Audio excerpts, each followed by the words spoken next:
Halo Nevrofriends, kali ini saya mau bahas satu pertanyaan yang cukup banyak ditanyakan oleh Nevrofriends juga, yaitu apakah penderita hipertensi itu pasti akan menderita kolesterol yang tinggi juga, atau sebaliknya, penderita kolesterol yang tinggi apa pasti akan mengalami hipertensi?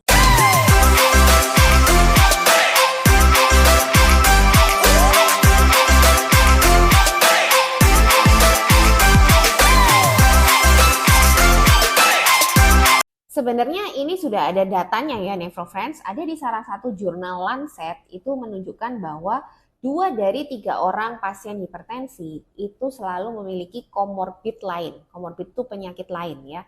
Dan sebaliknya, 2 dari tiap 3 pasien yang memiliki suatu penyakit komorbid itu dia juga menderita hipertensi. Lalu data-data ini juga lebih detail lagi kalau tadi kita bicara hubungan antara hipertensi dengan masalah kolesterol ya.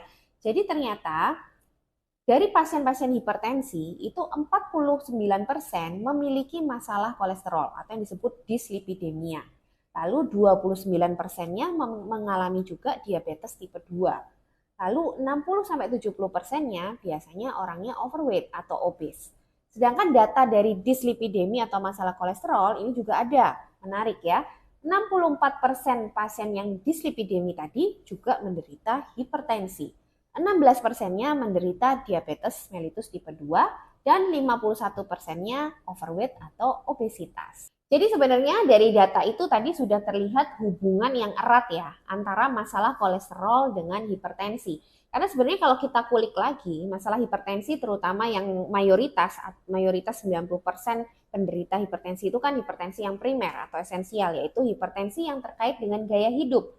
Dan masalah kolesterol atau dislipidemia ini juga kebanyakan adalah masalah gaya hidup yang nggak sehat.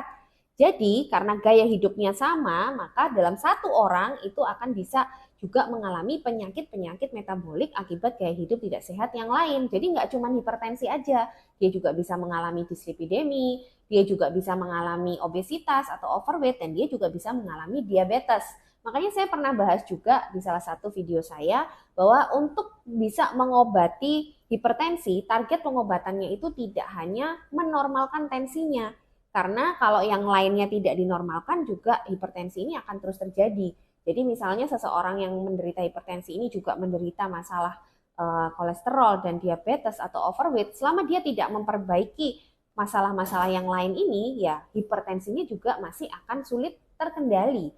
Karena pengobatan utama dari semuanya ini adalah perbaikan gaya hidup.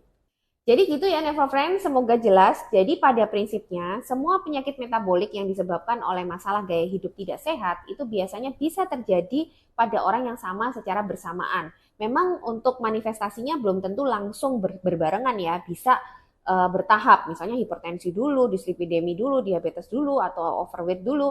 Tapi yang jelas kalau Nevrofriends ingin memperbaiki salah satunya saja, ya harus segera diperbaiki gaya hidup, karena dengan memperbaiki gaya hidup semua tadi penyakit metabolik itu juga akan otomatis tertangani.